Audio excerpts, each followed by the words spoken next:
ദിവസത്തിലാണ് നാം ഒരുമിച്ച് കൂടിയിട്ടുള്ളത്. അല്ലാഹുവിൻ്റെ റസൂൽ സല്ലല്ലാഹു അലൈഹി വസല്ലമ തങ്ങൾ പറഞ്ഞു, അഫ്ളലുൽ അയ്യാമി ഇൻദല്ലാഹി യൗമുൻ നഹർ വയൗമുൽ ഖർ. അല്ലാഹുവിൻ്റെ അടുക്കൽ ഏറ്റവും ശ്രേഷ്ഠമായ ദിനമെന്നത് യൗമുൻ നഹറാണ്. അറവ് നടത്തുന്ന നമ്മൾ വലിയ പെരുന്നാൾ ആഘോഷിക്കുന്ന ഈ ദിനമാണ്. വയൗമുൽ ഖർ, ഇതിനോട് തുടർന്ന് വരുന്ന നാളത്തെ ദിവസമാണ് ഏറ്റവും ശ്രേഷ്ഠമുള്ള മറ്റൊരു ദിവസം. അതുകൊണ്ട് അള്ളാഹുവിൻ്റെ അടുക്കൽ ഏറ്റവും ശ്രേഷ്ഠമുള്ള ഏറ്റവും പ്രാധാന്യമുള്ള ഒരു ദിവസത്തിലാണ് നാം ഒരുമിച്ച് കൂടിയിട്ടുള്ളത് എന്ന ഓർമ്മ നമ്മെ എപ്പോഴും ഭരിക്കേണ്ടതുണ്ട് എന്ന് ആദ്യമേ ഉണർത്തുകയാണ്. ഒരു വിശ്വാസിയെ സംബന്ധിച്ചിടത്തോളം അള്ളാഹുവിൽ നിന്ന് ആഘോഷിക്കുവാനും ആനന്ദിക്കുവാനും നമുക്ക് അനുവാദം നൽകപ്പെട്ട പ്രധാനപ്പെട്ട 2 ദിവസങ്ങളിൽ ഒന്നാണ് ഈദുൽ അദ്ഹ എന്നത്. കേവലം ആഘോഷങ്ങൾക്കും സന്തോഷങ്ങൾക്കും അതുപോലെ തന്നെ നമ്മുടെ ആനന്ദങ്ങൾക്കുമെല്ലാം അപ്പുറമായി ഏറെ ചിന്തിക്കേണ്ടതും നമ്മെ ചിന്തിപ്പിക്കേണ്ടതുമായ ഒരു ദിവസം കൂടിയാണിത്. മഹാനായ ഖലീലുല്ലാഹി ഇബ്രാഹിം അലൈഹിസ്സലാമിൻ്റെ അണയാത്ത ഓർമ്മകൾ ഈ ദിവസം നാം സ്മരിക്കേണ്ടതുണ്ട്. ആരായിരുന്നു മഹാനായ ഇബ്രാഹിം അലൈഹിസ്സലാം? പരിശുദ്ധമായ ഖുർആനിൽ അല്ലാഹു പരിചയപ്പെടുത്തുന്നു, സുമ്മ ഔഹൈനാ ഇലൈക അനിത്തബിഅ മില്ലത ഇബ്രാഹിമ ഹനീഫ. അല്ലാഹുവിൻ്റെ റസൂലിലേക്ക് അല്ലാഹു വഹി അറിയിച്ചത് അനിത്തബിഅ മില്ലത ഇബ്രാഹിമ ഹനീഫ, ഇബ്രാഹിം അലൈഹിസ്സലാമിൻ്റെ ഋജുവായ മാർഗത്തെ പിൻപറ്റുക എന്നതായിരുന്നു അള്ളാഹുവിൽ നിന്നുള്ള പുണ്യ റസൂൽ സല്ലല്ലാഹു അലൈഹി വസല്ലം തങ്ങൾക്കുള്ള വഹ്യ്. ആ വഹ്യിൽ നിന്നും നമ്മോട് കൽപ്പിക്കപ്പെട്ടത് ലഖദ് കാന ലക്കും ഫി റസൂലില്ലാഹി ഉസ്വത്തുൻ ഹസന. അള്ളാഹുവിൻ്റെ റസൂലിൽ നിങ്ങൾക്ക് ഉദാത്തമായ മാതൃകയുണ്ട്. യഥാർത്ഥത്തിൽ ഈ മാതൃകയുടെ പിന്നാമ്പുറങ്ങൾ അന്വേഷിച്ച് പോയിക്കഴിഞ്ഞാൽ അത് ഇബ്രാഹിമി മില്ലത്തിലേക്ക് ചെന്നെത്തുന്നതായി നമുക്ക് മനസ്സിലാക്കാൻ സാധിക്കും. അതുകൊണ്ട് മഹാനായ ഇബ്രാഹിം അലൈഹിസ്സലാമിൻ്റെ ജീവിതത്തിൽ അദ്ദേഹം കടന്നുപോയ വഴികൾ, അദ്ദേഹം അനുഭവിച്ചറിഞ്ഞ പരീക്ഷണങ്ങൾ സർവ്വതിനെക്കുറിച്ചും നാം ഏറെ ബോധവാന്മാരാകേണ്ടതുണ്ട്. അതുപോലെ തന്നെ മഹാനായ ഇബ്രാഹിം നബി അലൈഹിസ്സലാം അദ്ദേഹത്തെ അയക്കപ്പെട്ടത് നക്ഷത്രങ്ങളെയും ബിംബങ്ങളെയും ആരാധിക്കുന്ന ഒരു സമൂഹത്തിലേക്കായിരുന്നു. അദ്ദേഹം ആ സമൂഹത്തിനോട് ഇതിൻ്റെ ഏറ്റവും നിസ്സാരമായ കാര്യങ്ങളെക്കുറിച്ചും അതിൻ്റെ അറിവില്ലായ്മയെക്കുറിച്ചും ഏറെ ബോധ്യപ്പെടുത്തുന്നുണ്ട്. വഇദ് ഖാല ഇബ്രാഹീമു ലിഅബീഹി ആദർ അതത്തഖിദു അസ്നാമൻ ആലിഹ ഇന്നി അറാക വഖൗമക ഫീ ളലാലിൻ മുബീൻ എന്ന് പരിശുദ്ധമായ ഖുർആനിൽ നമുക്ക് കാണാൻ സാധിക്കും. മഹാനായ ഇബ്രാഹിം നബി അലൈഹിസ്സലാം കേവലം അത്തരം വളരെ മോശമായൊരു സമൂഹത്തിൽ ജനിക്കപ്പെട്ടു എന്നതിനപ്പുറം അദ്ദേഹത്തിൻ്റെ സ്വന്തം പിതാവ് തന്നെ ഇത്തരം ബിംബങ്ങളെ നിർമ്മിച്ച് വിൽക്കുന്ന ഒരാളായിരുന്നു എന്ന് നാം മനസ്സിലാക്കേണ്ടതുണ്ട്. അദ്ദേഹം തൻ്റെ പിതാവിനോട് പറയുകയാണ്, അതത്തഖിദു അസ്നാമൻ ആലിഹ, നിങ്ങൾ ഈ ബിംബങ്ങളെ ആരാധ്യരാക്കുകയാണോ? നിങ്ങൾ ഈ ബിംബങ്ങളെ ഇലാഹാക്കുകയാണോ? ഇന്നി അറാക വഖൗമക ഫീ ളലാലിൻ മുബീൻ, നിങ്ങളെയും നിങ്ങളുടെ സമുദായത്തെയും നിങ്ങളോട് കൂടെയുള്ള ആളുകളും വളരെ മോശമായ വളരെ വ്യക്തമായ ളലാലത്തിലാണെന്ന്, പിഴവിലാണെന്ന് ഞാൻ മനസ്സിലാക്കുന്നു എന്ന് അദ്ദേഹം തൻ്റെ പിതാവിനോട് പറയുന്നുണ്ട്. ഖുർആനിലെ വേറെയും പല ഭാഗങ്ങളിൽ ഇബ്രാഹിം നബി അലൈഹിസ്സലാം തൻ്റെ പിതാവിനോടും തൻ്റെ സമുദായത്തിനോടും ഇത്തരം വിഷയങ്ങൾ, ശിർക്കിൻ്റെ വിഷയങ്ങൾ, തൗഹീദിന് വേണ്ടിയുള്ള ആഹ്വാനങ്ങൾ നടത്തുന്നതായി നമുക്ക് മനസ്സിലാക്കാൻ സാധിക്കും. മാത്രവുമല്ല തൗഹീദിന് വേണ്ടി പരസ്യമായി പലവട്ടം ഇത്തരത്തിലുള്ള ആളുകളോട് അദ്ദേഹത്തിന് സംഘട്ടനത്തിൽ ഏർപ്പെടുകയും വേണ്ടി വന്നിട്ടുണ്ട് എന്ന് ചരിത്രത്തിൽ നിന്ന് നമുക്ക് മനസ്സിലാക്കാൻ സാധിക്കുന്നതാണ്.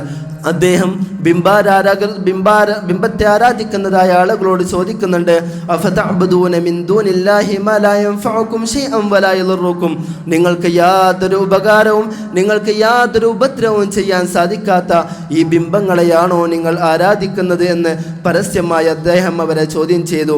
അതുകൊണ്ട് തന്നെ ഇത്തരം ചോദ്യങ്ങൾക്ക് മുമ്പിൽ പിടിച്ചു നിൽക്കാൻ സാധിക്കാത്ത ഒരു സമയം വന്നപ്പോൾ കാഫിരീങ്ങളായ മുശ്രിക്കീങ്ങളായ അള്ളാഹുവിൻ്റെ ശത്രുക്കൾ അദ്ദേഹത്തെ ഒരു തീക്കുണ്ടാരത്തിലേക്ക് എടുത്തെറിയാൻ തീരുമാനിക്കുകയായിരുന്നു. അവർ ഒരുമിച്ച് കൂടിക്കൊണ്ട് ഒരുപാട് ദിവസങ്ങൾ എടുത്തുകൊണ്ട് വലിയൊരു തീക്കുണ്ടാരം നിർമ്മിച്ചു. ആ തീ കത്തിച്ചുകൊണ്ട് ഇബ്രാഹിം നബി അലൈഹിസ്സലാമിനെ അതിലേക്ക് എറിയുകയാണ് ചെയ്തത്. സത്യത്തിൽ ഇബ്രാഹിം നബി അലൈഹിസ്സലാം ആ തീക്കുണ്ടാരത്തിൽ അലിഞ്ഞു ചേർന്നെന്നും ഇബ്രാഹിം നബി അലൈഹിസ്സലാമിൻ്റെ ചരിത്രവും അദ്ദേഹത്തിൻ്റെ ഓർമ്മകളും ഉന്മൂലനം ചെയ്തെന്നും കരുതി സന്തോഷിച്ചതായ ആ കാഫിരീങ്ങളായ മുശ്രിക്കീങ്ങളായ ആളുകൾക്ക് മുമ്പിൽ ഇബ്രാഹിം നബി അലൈഹിസ്സലാം പൂർവാധികം ശക്തിയോടെ തിരിച്ചു വരികയാണ് ചെയ്തത്. പരിശുദ്ധമായ ഖുർആനിൽ ഈ ഒരു സന്ദർഭത്തെ ഉണർത്തുന്നത് നമുക്ക് കാണാൻ സാധിക്കും. ഖുൽനാ യാ നാറു കൂനി ബർദൻ വസലാമൻ അലാ ഇബ്രാഹിം. അല്ലാഹു സുബ്ഹാനഹു വ തആല തീകുണ്ടാരത്തിൽ കിടക്കുന്ന ഇബ്രാഹിം നബി അലൈഹിസ്സലാം, ആ തീകുണ്ടാരത്തിനോട് അല്ലാഹു പറയുന്നു, യാ നാറു കൂനി, ഓ തീയെ, കൂനി ബർദൻ വസലാമൻ അലാ ഇബ്രാഹിം, ഇബ്രാഹിമിന് നീ തണുപ്പും അതുപോലെ തന്നെ രക്ഷയും മാറി മാറുവീൻ എന്ന് അല്ലാഹു സുബ്ഹാനഹു വ തആല ഇബ്രാഹിം നബി അലൈഹിസ്സലാമിനോട് കൽപ്പിക്കുന്നുണ്ട്. മഹാനായ ഇബ്രാഹിം നബി അലൈഹിസ്സലാമിൻ്റെ ജീവിത ചരിത്രം എടുത്തു നോക്കിക്കഴിഞ്ഞാൽ ആ ജീവിത ചരിത്രത്തിലുടനീളം അദ്ദേഹം അനുഭവിക്കുന്ന പരീക്ഷണങ്ങൾ നമുക്കേറെ പാഠമാണ്. അദ്ദേഹം അനുഭവിച്ചതായ യാതനകൾ ഇതുകൊണ്ടൊന്നും തീരുന്നതല്ല. ഏറെ പ്രായമായിക്കൊണ്ട് വാർദ്ധക്യത്തിലെത്തിക്കൊണ്ടാണ് അദ്ദേഹത്തിന് ഇസ്മായിൽ എന്നൊരു മകൻ ഹാജറ ബീവിയിൽ നിന്നും ലഭിക്കുന്നത്. അദ്ദേഹം തൻ്റെ ഒരു മകൻക്ക് വേണ്ടി ദുആ ചെയ്യുന്ന സന്ദർഭം പരിശുദ്ധമായ ഖുർആനിൽ ഇങ്ങനെ പറയുന്നു, റബ്ബി ഹബ്ലി മിനസ് സ്വാലിഹീൻ, റബ്ബേ എനിക്ക് സ്വാലിഹീങ്ങളിൽപ്പെട്ട ഒരു മകനെ നൽകണേ എന്ന് അദ്ദേഹം അള്ളാഹുവിനോട് അപേക്ഷിക്കുന്നുണ്ട്. ആ ഒരു ചോദ്യത്തിന്, ആ ഒരു ദുആഇന് ഉത്തരമായി കൊണ്ടാണ് ഹാജറ ബീവിയിലൂടെ ഇസ്മായിൽ അലൈഹിസ്സലാം എന്ന വലിയൊരു പ്രവാചകനെ അദ്ദേഹത്തിന് മകനായി ലഭിക്കുന്നത്. എന്നാൽ ആ സന്തോഷവേളകൾക്കപ്പുറം അദ്ദേഹത്തിന് മറ്റൊരു പരീക്ഷണം നേരിടുകയാണ്. അല്ലാഹു സുബ്ഹാനഹു വ തആലയിൽ നിന്ന് അദ്ദേഹത്തിന് അടുത്തൊരു വിധിയെത്തി. തൻ്റെ ഭാര്യയെയും തൻ്റെ പ്രിയപ്പെട്ട ചെറിയ മകനെയും മക്ക എന്ന വളരെ വന്യമായ, കൃഷിയില്ലാത്ത, വെള്ളമില്ലാത്ത ആ വന്യമായ പ്രദേശത്തേക്ക് മാറ്റുവാൻ അള്ളാഹുവിൽ നിന്നുള്ള കൽപ്പനയെത്തി. ആ ഒരു കൽപ്പനയ്ക്ക് മുമ്പിൽ ഇബ്രാഹിം നബി അലൈഹിസ്സലാം പകച്ചു നിന്നില്ല. മറുത്തൊന്നും ചിന്തിക്കാതെ ഹാജറ ബീവിയെയും തനിക്കേറെ പ്രിയപ്പെട്ട ആ ചെറുകുഞ്ഞിനെയും അദ്ദേഹം ബൈത്തുല്ലാഹ്, അതായത് കഅബയുടെ അടുത്ത് ആ വന്യമായ പ്രദേശത്ത് ആരാരുമില്ലാത്ത സമയത്ത്, ആരാരുമില്ലാത്ത ആ സ്ഥലത്ത് കൊണ്ടാക്കുകയാണ്. എന്നിട്ട് അദ്ദേഹം അവിടെ നിന്ന് തിരിച്ചു പോരുന്ന സന്ദർഭമുണ്ട്. ആകെ ഹാജറ ബീവിയുടെ അടുക്കലും അതുപോലെ തന്നെ ഇസ്മായിൽ അലൈഹിസ്സലാമിൻ്റെ അടുക്കലും അദ്ദേഹത്തിന് ഏൽപ്പിക്കാൻ സാധിച്ചത് ചെറിയൊരു തോൽപാത്രമായിരുന്നു. ആ തോൽപാത്രത്തിൽ അല്പം വെള്ളവും കാരക്കയും ഈത്തപ്പഴവുമുണ്ട്. അതിനപ്പുറം അവർക്ക് ഭക്ഷിക്കാൻ യാതൊന്നുമില്ല. അദ്ദേഹം തൻ്റെ മകനെയും അതുപോലെ തന്നെ തൻ്റെ ഭാര്യയെയും അവിടെ ആക്കിക്കൊണ്ട് തിരിച്ചു പോരുന്നു. അങ്ങനെ അദ്ദേഹം തിരിച്ചു പോരുന്ന സന്ദർഭത്തിൽ മഹദി ഹാജറ ബീവി അലൈഹിസ്സലാം അദ്ദേഹത്തിൻ്റെ പിന്നിലൂടെ, അദ്ദേഹത്തിൻ്റെ പിറകിൽ കൂടി നടന്നു വന്നുകൊണ്ട് ചോദിക്കുന്നുണ്ട്, യാ ഇബ്രാഹിം, ഓ ഇബ്രാഹിം, ഐന തദ്ഹബു വതത്റുകുനാ ബിഹാദൽ വാദി അല്ലദീ ലൈസ ഫീഹി ഉൻസും വലാ ശൈ. ഓ ഇബ്രാഹിം, നിങ്ങൾ അങ്ങോട്ടാണ് പോകുന്നത്. വതത്റുകുനാ, നിങ്ങൾ ഞങ്ങളെ ഇവിടെ ഉപേക്ഷിക്കുകയാണോ? ബിഹാദൽ വാദി അല്ലദീ ലൈസ ഫീഹി ഉൻസും വലാ ശൈ. ഈ ഒരു മരുഭൂമിയിൽ, ഈ ഒരു വന്യമായ പ്രദേശത്ത്, ഈ ഒരു ചെറിയ ചെരുവിൽ ലൈസ ഫീഹി ഉൻസും വലാ ശൈ, അവിടെ കൂട്ടിരിപ്പിനോ അതുപോലെ തന്നെ തങ്ങൾക്ക് ആവശ്യമുള്ള വല്ല വസ്തുവോ ഒന്നുമേയില്ല. ഇത്തരത്തിലുള്ള ഒരു മലഞ്ചെരുവിൽ നിങ്ങൾ ഞങ്ങളെ ഉപേക്ഷിച്ചുകൊണ്ട് എങ്ങോട്ടാണ് പോകുന്നത്? ഫഖാലത് ലഹു ദാലിക മിറാറ. ഇബ്രാഹിം നബി അലൈഹിസ്സലാമിനോട് മഹദി ഹാജറ ബീവി പലതവണ ഇങ്ങനെ ആവർത്തിച്ച് ചോദിച്ചു. ഹാജറ ബീവിക്കൊരു മുഖം പോലും ഇബ്രാഹിം നബി അലൈഹിസ്സലാം കൊടുക്കുന്നില്ല. ഇബ്രാഹിം നബി അലൈഹിസ്സലാം തിരിഞ്ഞു നോക്കാതെ നടന്നു നീങ്ങുകയാണ്. ഫഖാലത് ലഹു, ഈ ഒരു സന്ദർഭത്തിൽ മഹദി ഹാജറ ബീവി അലൈഹിസ്സലാം അദ്ദേഹത്തിനോട് ചോദിക്കുകയാണ്, അല്ലാഹുല്ലദീ അമറക ബിഹാദാ, അല്ലാഹുവാണോ നിങ്ങളോട് ഇങ്ങനെ ചെയ്യാൻ കൽപ്പിച്ചത്? അല്ലാഹുവാണോ നിങ്ങളോട് ഇങ്ങനെ ചെയ്യാൻ കൽപ്പിച്ചത്? ഖാല നഅം, ഇബ്രാഹിം നബി അലൈഹിസ്സലാം പറഞ്ഞു, അതെ, ഇത് അല്ലാഹുവിൻ്റെ കൽപ്പനയാണെന്ന് ഇബ്രാഹിം നബി അലൈഹിസ്സലാം പറഞ്ഞു. ഈ ഒരു സന്ദർഭത്തിൽ മഹദി ഹാജറ ബീവി അലൈഹിസ്സലാം ഒരു വർത്തമാനം, ഒരു ചെറിയൊരു വാക്ക് നമ്മെ ഏറെ ചിന്തിപ്പിക്കേണ്ടതുണ്ട്. മഹദി പറയുകയാണ്, ഇതല്ല യുദയ്യഉന, അങ്ങനെയാണെങ്കിൽ അള്ളാഹു ഞങ്ങളെ പാഴാക്കുകയില്ല, അള്ളാഹു ഞങ്ങളെ പ്രയാസപ്പെടുത്തുകയില്ല എന്ന തവക്കുലിൻ്റെ അത്യുന്നതമായ, ഏറ്റവും പവിത്രമായ ഒരു മർത്തബയിൽ നിന്നും മഹദി ഹാജറ ബീവി അലൈഹിസ്സലാം ഇബ്രാഹിം നബി അലൈഹിസ്സലാമിനോട് പറയുകയാണ്, പ്രിയപ്പെട്ട എൻ്റെ സഹോദര സഹോദരിമാരെ, മഹദിയായ ഹാജറ ബീവിയിൽ നിന്നും നമുക്കേറെ പാഠങ്ങളുണ്ട്. അള്ളാഹുവിൻ്റെ കൽപ്പനയാണെന്നറിയുമ്പോൾ ആ കൽപ്പനക്ക് പൂർണ്ണമായ വിധേയത്വം കൽപ്പിക്കുന്നതായ മഹദി ഹജറ ബീവി അള്ളാഹുവിൻ്റെ കൽപ്പനയാണെന്നറിഞ്ഞ് തനിക്ക് ഏറ്റവും പ്രിയപ്പെട്ട ഭാര്യയെയും സ്വന്തം മകനെയും വന്യമായ പ്രദേശത്ത്, ആരാരുമില്ലാത്ത ആ ഒരു മക്ക എന്ന സ്ഥലത്ത്, വെറും യാത്രക്കാർ മാത്രം വഴിയായി കണ്ടിരുന്ന ആ ഒരു പ്രദേശത്ത്, ഒരാളും തിരിഞ്ഞു നോക്കാനില്ലാത്ത സ്ഥലത്ത് മഹാനായ ഇബ്രാഹിം നബി അലൈഹിസ്സലാം ഉപേക്ഷിച്ചു പോരുകയാണ്. എന്താണ് അദ്ദേഹത്തെ ഉപേക്ഷിക്കാൻ പ്രേരിപ്പിച്ചത്? അത് അല്ലാഹുവിൻ്റെ കൽപ്പന മാത്രമാണ്. ആ കൽപ്പനക്കപ്പുറം, ആ യാഥാർത്ഥ്യത്തിനപ്പുറം വരാനിരിക്കുന്ന കാര്യങ്ങളെക്കുറിച്ച് ഇനി അവിടെ കൊണ്ടാക്കിയാൽ, ഇനി മക്കയിൽ കൊണ്ടാക്കിയാൽ അവർ എങ്ങനെയാണ് ജീവിക്കുക? അതുപോലെ തന്നെ അവർക്ക് എന്തെങ്കിലും പ്രതിസന്ധികൾ നേരിടുമോ? ഇത്തരത്തിലുള്ള ഭയമൊന്നും മഹാനായ ഇബ്രാഹിം നബി അലൈഹിസ്സലാമിനെ തീരെ തന്നെ അലട്ടിയിരുന്നില്ല. കാരണം അള്ളാഹുവിൻ്റെ കൽപ്പനയിലും അതുപോലെ തന്നെ അള്ളാഹുവിൻ്റെ നിർദ്ദേശത്തിലും അദ്ദേഹം പൂർണ്ണമായും തൃപ്തനായിരുന്നു എന്ന് നമുക്ക് മനസ്സിലാക്കാൻ സാധിക്കും. അതുപോലെ തന്നെ ഈ ഒരു ചരിത്രത്തിൽ നിന്ന് നാം ഏറെ മനസ്സിലാക്കേണ്ടത്, നമ്മിൽപ്പെട്ട പല ആളുകൾക്കും പരിശുദ്ധമായ ദീനുൽ ഇസ്ലാമിൻ്റെ അഹ്കാമുകളെ, നിയമങ്ങളെ പൂർണ്ണമായി പരിപാലിച്ചുകൊണ്ട് ജീവിതത്തിൽ ഉൾക്കൊണ്ടുകൊണ്ട് പലപ്പോഴും ജീവിക്കാൻ സാധിക്കാറില്ല.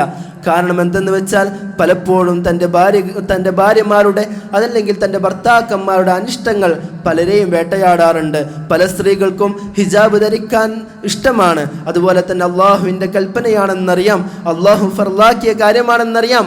പക്ഷേ പലപ്പോഴും അതിനൊരു പ്രയാസമാകുന്നത് തൻ്റെ ഭർത്താവിന് അത് ഇഷ്ടമില്ല, തൻ്റെ ഭർത്താവിന് താല്പര്യമില്ല എന്ന തോന്നലുകളാണ്. അതുപോലെ തന്നെ പല പുരുഷന്മാർക്കും അവർക്കറിയാം അള്ളാഹുവിൻ്റെ റസൂലിൻ്റെ സുന്നത്താണ് താടി വെക്കലെന്ന്, താടി വളർത്തലെന്ന് അള്ളാഹുവിൻ്റെ റസൂലിൻ്റെ സുന്നത്താണെന്ന്, അള്ളാഹുവിൻ്റെ റസൂലിൻ്റെ മഹിതമായ മാതൃകയാണെന്ന് അവർക്കറിയാം. പക്ഷേ തൻ്റെ ഇഷ്ടങ്ങൾക്ക് തടസ്സമാകുന്നത് പലപ്പോഴും ഭാര്യമാരുടെ അനിഷ്ടങ്ങളാണ്.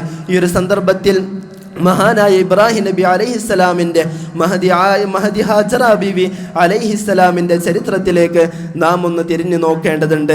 നമ്മുടെ ഇഷ്ടങ്ങളും നമ്മുടെ അനിഷ്ടങ്ങളുമെല്ലാം സർവ്വതും അള്ളാഹുവിൻ്റെ ഇഷ്ടങ്ങളെയും അള്ളാഹുവിൻ്റെ അനിഷ്ടങ്ങളെയും അടിസ്ഥാനമാക്കിക്കൊണ്ടായിരിക്കണം. നമ്മുടെ താല്പര്യങ്ങളെ, നമ്മുടെ തീരുമാനങ്ങളെ നാം എടുക്കേണ്ടത് അത് അള്ളാഹുവിൻ്റെ തീരുമാനമാണോ, അള്ളാഹുവിൻ്റെ ഇഷ്ടമാണോ, അള്ളാഹു നമുക്ക് അനുവദിച്ചതാണോ, അള്ളാഹു നമുക്ക് പവിത്രമാക്കിയതാണോ എന്ന ചിന്താധാരയിലിട്ട് മനസ്സിലാക്കിക്കൊണ്ടാണ്, അതിൽ കണക്ക് കൂട്ടിക്കൊണ്ടാണ് നമ്മുടെ ജീവിതത്തിലേക്കുള്ള ഓരോ അടികളും, നമ്മുടെ മുന്നോട്ടുള്ള ഓരോ അടികളും നാം വെക്കേണ്ടത് എന്ന് പ്രത്യേകം ഉണർത്തുകയാണ്.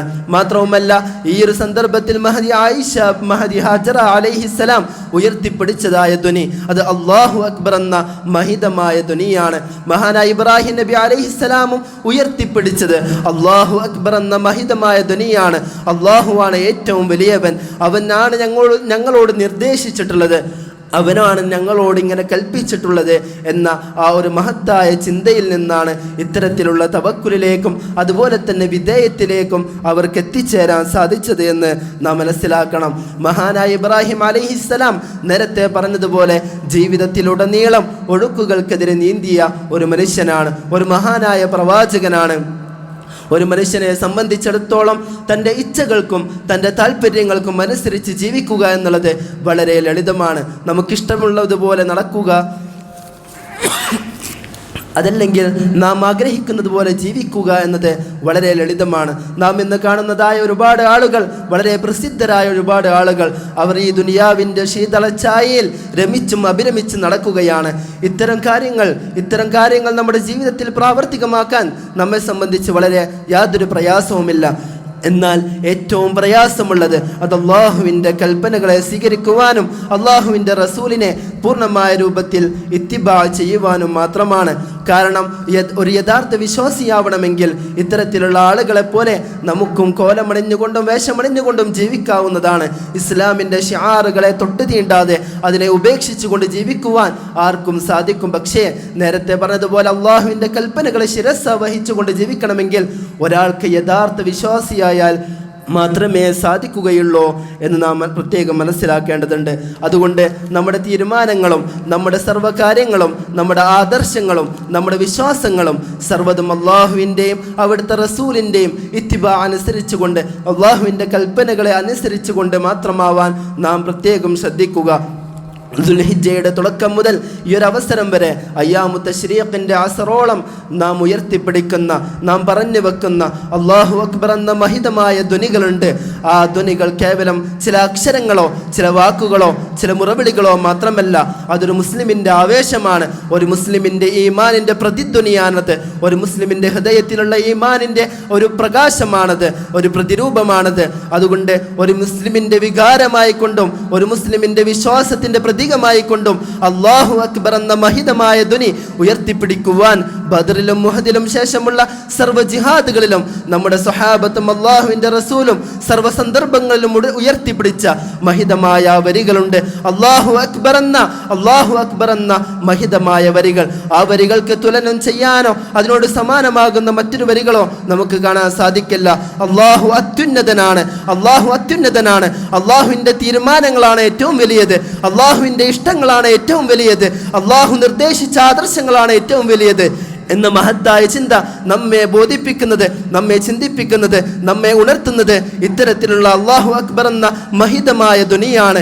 ഈ ധ്വനിയാണ് ഇന്നലെ അറഫയിലും അതുപോലെ തന്നെ ഇന്നലെയും കഴിഞ്ഞ ദിവസങ്ങളിലുമെല്ലാം അറഫയിലും അതുപോലെ തന്നെ ഹജ്ജിൻ്റെ കർമ്മങ്ങളിലും ഉയർന്നു കേൾക്കുകയും അതുപോലെ തന്നെ ആകാശത്തിൻ്റെ ഉയരങ്ങളിലേക്ക് പാറിപ്പറക്കുന്നതുമായ ഈ പ്രതിധ്വനികൾ, ഈ മുടങ്ങുന്നതായ അക്ഷരങ്ങൾ, ശബ്ദങ്ങൾ, ഇതെല്ലാം അല്ലാഹു അക്ബർ എന്ന മഹിതമായ ശബ്ദമാണ്. അല്ലാഹു അക്ബർ എന്ന മഹിതമായ പ്രസ്താവനയാണ്.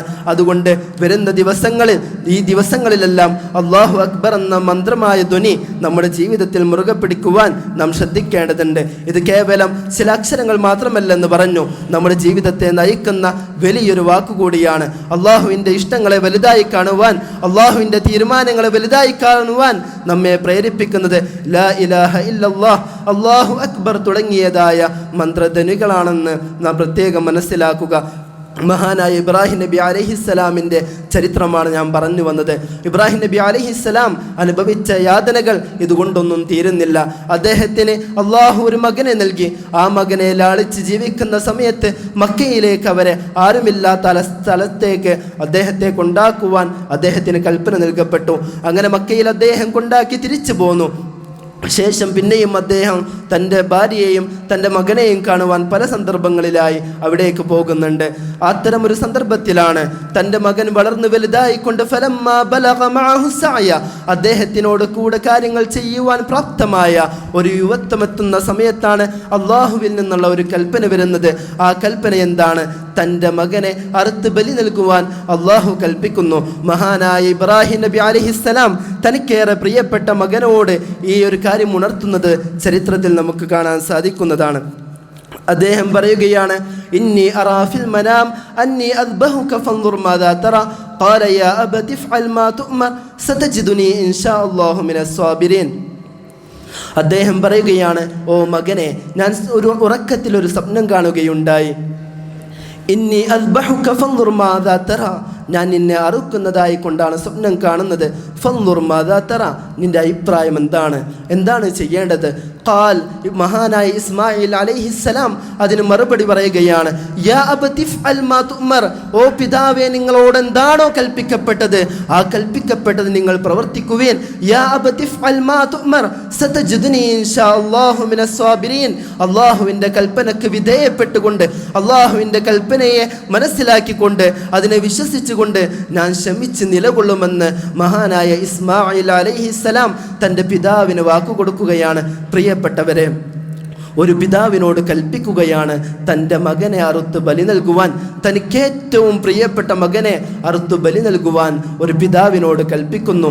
ആ പിതാവ് യുവത്വ പ്രായമെത്തിയ നമ്മെപ്പോലെ കളിച്ച് രസിച്ച് നടക്കാൻ പ്രായമെത്തുന്ന ആ ഒരു മകനോട് പറയുന്നു, ഓ മകനെ, നിന്നെ അറുക്കുവാൻ അള്ളാഹുവിൽ നിന്നുള്ള കൽപ്പനയുണ്ട്. നമ്മുടെ ജീവിതാന്തരങ്ങളിൽ നാം ഒന്ന് ചിന്തിച്ചു നോക്കുക. നാം ഒരു പിതാവായിക്കൊണ്ടും നമ്മുടെ മകനെ ഇസ്മായിൽ അലൈഹിസ്സലാം ആയിക്കൊണ്ടും നിങ്ങളുടെ മനസ്സിലൊന്ന് കാണുകയാണെങ്കിൽ, നിങ്ങളുടെ മനസ്സിലൊന്ന് ചിത്രീകരിക്കുകയാണെങ്കിൽ, ആ ഒരു സന്ദർഭത്തെ അതിൻ്റെ യഥാർത്ഥമായ മൂല്യത്തിൽ നമുക്ക് മനസ്സിലാക്കുവാനും ഉൾക്കൊള്ളുവാനും സാധിക്കും. മഹാനായ ഇബ്രാഹിം നബി അലൈഹിസ്സലാമിനോട് അള്ളാഹു കൽപ്പിച്ചു. ആ കൽപ്പന തൻ്റെ മകനോട് പറഞ്ഞു.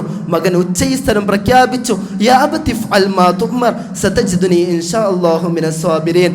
അങ്ങനെ അദ്ദേഹവും അതുപോലെ തന്നെ ഇബ്രാഹിം നബി അലൈഹിസ്സലാം തൻ്റെ മകനെ അറുക്കുവാൻ വേണ്ടി ഒരു മലഞ്ചെരുവിലേക്ക് കൊണ്ടുപോകുന്നുണ്ട്. ഫലമ്മാ അസ്ലമാ വതല്ലഹു ലിൽ ജബീൻ, അവർ അള്ളാഹുവിൻ്റെ കൽപ്പനകൾക്ക് വിധേയപ്പെട്ടുകൊണ്ട് ആ മലഞ്ചെരുവിലെത്തി മകനെ കമഴ്ത്തി കിടത്തുന്നുണ്ട്. തൻ്റെ മകൻ്റെ മുഖം കാണുമ്പോൾ അറുക്കാൻ സാധിക്കുമോ, അതല്ലെങ്കിൽ അള്ളാഹുവിൻ്റെ കൽപ്പന ഉൾക്കൊള്ളുവാൻ, അതിനെ നിറവേറ്റുവാൻ തനിക്ക് വല്ല മനപ്രയാസം ഉണ്ടാകുമോ എന്ന് ഭയപ്പെട്ടുകൊണ്ട് വതല്ലഹു ലിൽ ജബീൻ, അള്ളാഹുവിൻ്റെ മഹാനായ പ്രവാചകൻ ഇബ്രാഹിം നബി അലൈഹിസ്സലാം തൻ്റെ മകനെ കമഴ്ത്തി കിടത്തി അറുക്കുവാൻ വേണ്ടി തുനിയുന്നുണ്ട്. ആ ഒരു സമയത്താണ് അള്ളാഹുവിൻ്റെ വിധി വരുന്നത്, അള്ളാഹുവിൻ്റെ കൽപ്പന വരുന്നത്. വനാദൈനാഹു യാ ഇബ്രാഹിം ഖദ് സദ്ദഖത റുഅ്യ ഇന്നാ കദാലിക നജ്സിൽ മുഹ്സിനീൻ ഇന്ന ഹാദാ ലഹുവൽ ബലാഉൽ മുബീൻ. അല്ലാഹു സുബ്ഹാനഹു വ തആല പറയുന്നു, വനാദൈനാഹു അയ്യാ ഇബ്രാഹിം, നാം അദ്ദേഹത്തെ വിളിച്ചു. അയ്യാ ഇബ്രാഹിം, ഓ ഇബ്രാഹിം, ഖദ് സദ്ദഖത റുഅ്യ, നിന്നിലേക്ക് നിർണയിക്കപ്പെട്ട, നിന്നിലേക്ക് അറിയിക്കപ്പെട്ട സ്വപ്നത്തെ നീ സാക്ഷാത്വൽക്കരിച്ചിരിക്കുന്നു. ഇന്നാ കദാലിക നജ്സിൽ മുഹ്സിനീൻ, ഇപ്രകാരമാണ് അള്ളാഹുവിനേറെ ഇഷ്ടപ്പെട്ട മുഹ്സിനീങ്ങളായ ആളുകൾക്ക് അള്ളാഹു പ്രതിഫലം നൽകുക. ഇന്ന ഹാദാ ലഹുവൽ ബലാഉൽ മുബീൻ, ഇത് അള്ളാഹുവിൽ നിന്നുള്ള വളരെ വ്യക്തമായൊരു പരീക്ഷണമാണ്, അള്ളാഹുവിൽ നിന്നുള്ള വളരെ വലിയൊരു പരീക്ഷണമാണ്. ആ ഒരു പരീക്ഷണത്തിൽ നിങ്ങൾ വിജയിച്ചിരിക്കുന്നു എന്ന് മഹാനായ ഇബ്രാഹിം നബി അലൈഹിസ്സലാമിനോട് അള്ളാഹു പറയുന്നുണ്ട്. എൻ്റെ പ്രിയപ്പെട്ടവരെ, നമ്മിലേക്കാണ് ഇത്തരമൊരു പരീക്ഷണം എത്തിപ്പെട്ടതെങ്കിൽ നമ്മുടെ ഈമാനിൻ്റെ ഒരു അളവ് നമുക്ക് മനസ്സിലാക്കാൻ സാധിക്കുന്നതാണ്. നമ്മിൽപ്പെട്ട ആരെങ്കിലും ഒരാൾക്ക് ഇത്തരത്തിലുള്ളൊരു പരീക്ഷണത്തിലേക്ക് എടുത്തു ചാടുവാൻ, ഇത്തരത്തിലുള്ളൊരു പരീക്ഷണത്തിലേക്ക് എടുത്തു നീങ്ങുവാൻ നമ്മെ കൊണ്ട് സാധിക്കുമോ എന്ന് നാം ചിന്തിക്കേണ്ടതുണ്ട്. തീർച്ചയായും അള്ളാഹുവിൻ്റെ കൽപ്പനയിലും അതുപോലെ തന്നെ അള്ളാഹുവിലുമുള്ള യഥാർത്ഥമായ വിശ്വാസമാണ് മഹാനായ ഇബ്രാഹിം നബി അലൈഹിസ്സലാമിനെ അതിലേക്ക് നയിച്ചത്. അതിനേക്കാളേറെ നമ്മെ ചിന്തിപ്പിക്കുന്നത് ഒരു മകനായ ചെറുപ്പക്കാരനായ ഇസ്മായിൽ അലൈഹിസ്സലാം ഇതിനു വേണ്ടി തുനിഞ്ഞിറങ്ങുന്നതാണ്. അള്ളാഹുവിൻ്റെ കൽപ്പനയ്ക്ക് വിധേയപ്പെട്ടുകൊണ്ട് തന്നെ സ്വയം സമർപ്പിക്കുന്ന ആ ഒരു മഹിനമായ സന്ദർഭം, ആ ഒരു മഹനീയമായ സന്ദർഭം നമ്മെ കൊണ്ടൊന്നും ചിത്രീകരിക്കുവാനോ അതിനെ പറഞ്ഞ് മനസ്സിലാക്കുവാനോ സാധിക്കുകയില്ല. തീർത്തും അവർണ്ണനീയമായ ഒരു സാഹചര്യമാണ് കാലങ്ങൾക്ക് മുമ്പേ നമ്മിലൂടെ കടന്നു പോയിട്ടുള്ളത്. അതുകൊണ്ട് മഹാനായ ഇബ്രാഹിം നബി അലൈഹിസ്സലാമിനെ, മഹാനായ ഇസ്മായിൽ അലൈഹിസ്സലാമിനെ മാതൃകയാക്കുന്ന പ്രിയപ്പെട്ട പിതാക്കളായിക്കൊണ്ടും പ്രിയപ്പെട്ട മക്കളായിക്കൊണ്ടും നാം മാറേണ്ടതുണ്ട്. തൻ്റെ പിതാവിൻ്റെ കൽപ്പനകളെ ശിരസ വഹിക്കുന്ന ഒരു പുന്നാരമകൻ, ആ മകനെ പോലെയുള്ള ഒരു മകനായി തീരുവാൻ നാം ഏവനും ശ്രദ്ധിക്കേണ്ടതുണ്ട്. എൻ്റെ പ്രിയപ്പെട്ട ഉമ്മമാരെ, എൻ്റെ പ്രിയപ്പെട്ട പിതാക്കന്മാരെ, എൻ്റെ പ്രിയപ്പെട്ട സഹോദരന്മാരെ, നമുക്കിതുപോലെ ആകുവാനോ അതല്ലെങ്കിൽ നമുക്കിതുപോലെ വിശ്വസിക്കുവാനോ നമുക്കിതുപോലെ ചിന്തിക്കുവാനോ സാധിച്ചിട്ടുണ്ടോ എന്ന് ഈ ഒരു സന്ദർഭത്തിൽ നിങ്ങൾ ഓർക്കുക.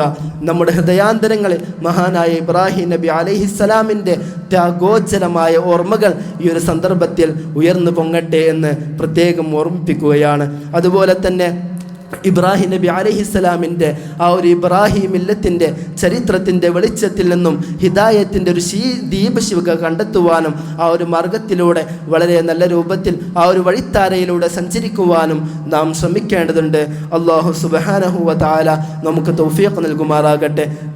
പെരുന്നാളിൻ്റെ പൊൻപുലരികളിൽ ഇത്തരത്തിലുള്ള ഓർമ്മകൾ നമ്മിൽ ഇനിയും അവശേഷിക്കേണ്ടതുണ്ട്. അതുപോലെ തന്നെ നമ്മുടെ ജീവിതത്തിലുടനീളം ഇനി അടുത്തൊരു പെരുന്നാൾ വരെ ഇബ്രാഹിം നബി അലൈഹിസ്സലാമിനെ കുറിച്ചും അവിടത്തോട് തുടർന്ന് വന്ന മറ്റുള്ള പ്രവാചകന്മാരെ കുറിച്ചും അള്ളാഹുവിൻ്റെ റസൂലിനെ കുറിച്ചുമുള്ള ഓർമ്മകളും ചിന്തകളും നമ്മെ എപ്പോഴും വേട്ടയാടേണ്ടതുണ്ട് എന്നും ഈ ഒരു സമയത്ത് പ്രത്യേകം ഉണർത്തുകയാണ്. അല്ലാഹു സുബ്ഹാനഹു വ തആല നമുക്ക് നൽകിയ വലിയ വരദാനമാണ് ഈദുൽ അദ്ഹ എന്നത്. ഈ ഒരു സന്ദർഭത്തിൽ സന്തോഷിക്കുവാനും ആനന്ദിക്കുവാനും അള്ളാഹുവിൻ്റെ റസൂൽ സല്ലല്ലാഹു അലൈഹി വസല്ലമ തങ്ങൾ നമുക്ക് വരച്ച് കാണിച്ചിട്ടുള്ള ആ ഒരു അതിർവരമ്പിൽ നിന്നുകൊണ്ട് ജീവിക്കുവാനും നാം ഏറെ ശ്രദ്ധിക്കേണ്ടതുണ്ട്. അല്ലാഹു സുബ്ഹാനഹു വ തആല നമ്മുടെ സന്തോഷങ്ങളെ അതിൻ്റെ പൂർണ്ണതയിൽ എത്തിക്കുമാറാകട്ടെ. നാം ഏറെ ചിന്തിക്കേണ്ടത് ഈ ഒരു സന്ദർഭത്തിൽ വളരെ സന്തോഷവാന്മാരായിക്കൊണ്ട് പുതുവസ്ത്രമണിഞ്ഞ് നാമും നമ്മുടെ മക്കളെ അണിയിച്ചൊരുക്കി പള്ളിയിൽ കൊണ്ടുവന്നിട്ടുണ്ട്. ഈ ഒരു സന്ദർഭത്തിൽ ലോകത്തിലെ അനാദിയായ സ്ഥലങ്ങളിൽ ഒരുപാട് പാവപ്പെട്ട ആളുകൾ, അതുപോലെ തന്നെ ഒരുപാട് ദുരിതമനുഭവിക്കുന്ന ആളുകളുണ്ട്. അത്തരം ആളുകളെ നമ്മുടെ ഓർമ്മകളിൽ ഉണ്ടാകണം, നമ്മുടെ പ്രാർത്ഥനകളിൽ അവരും ഉണ്ടാകണം എന്ന് പ്രത്യേകം ഉണർത്തുകയാണ്. അതുപോലെ തന്നെ നമ്മുടെ അടുത്തുള്ള നമ്മുടെ അയൽവാസികളായ പാവപ്പെട്ട മക്കളുണ്ടായിരിക്കും. ആ മക്കളുടെ ഭക്ഷണത്തിൻ്റെ വിഷയത്തിലും അതുപോലെ തന്നെ ബാക്കിയുള്ള കാര്യത്തിലുമെല്ലാം നമ്മെപ്പോലെ നമ്മളുടെ മക്കളെപ്പോലെ അവരും സന്തോഷിക്കണമെന്ന ഒരു ചിന്ത നമുക്കുണ്ടാകണമെന്ന് ഈ ഒരു സന്ദർഭത്തിൽ പ്രത്യേകം ഉണർത്തുകയാണ്. അല്ലാഹു സുബ്ഹാനഹു വ തആല ഈദുൽ അദ്ഹയെ അതിൻ്റെ പരിഭാവനമായ രൂപത്തിൽ ഉപയോഗപ്പെടുത്തുന്ന, അതിൻ്റെ പൂർണ്ണതയിൽ ഉപയോഗപ്പെടുത്തുന്ന യഥാർത്ഥ മുത്തഖീങ്ങളിൽ നമ്മെ ഉൾപ്പെടുത്തുമാറാകട്ടെ. റബ്ബന തഖബ്ബൽ മിന്ന ഇന്നക അൻതസ് സമീഉൽ അലീം. റബ്ബന ഹബ് ലനാ മിൻ അസ്വാജിനാ വദുരിയാതിനാ ഖുർറത അഅ്യുനിൻ വജഅൽനാ ലിൽ മുത്തഖീന ഇമാമ. അല്ലാഹുമ്മഗ്ഫിർ ലിൽ മുഅ്മിനീന വൽ മുഅ്മിനാത്ത് والمسلمين والمسلمات الأحياء منهم والأموات إنك مجيب الدعوات ويا قاضي الحاجات. اللهم أعز الإسلام والمسلمين وأذل الشرك والمشركين. اللهم أعز الإسلام والمسلمين وأذل الشرك والمشركين ودمر أعداءنا وأعداءك أعداء الدين. ربنا آتنا في الدنيا حسنة وفي الآخرة حسنة وقنا عذاب النار. ربنا تقبل منا إنك أنت السميع العليم وتب علينا إنك أنت التواب الرحيم.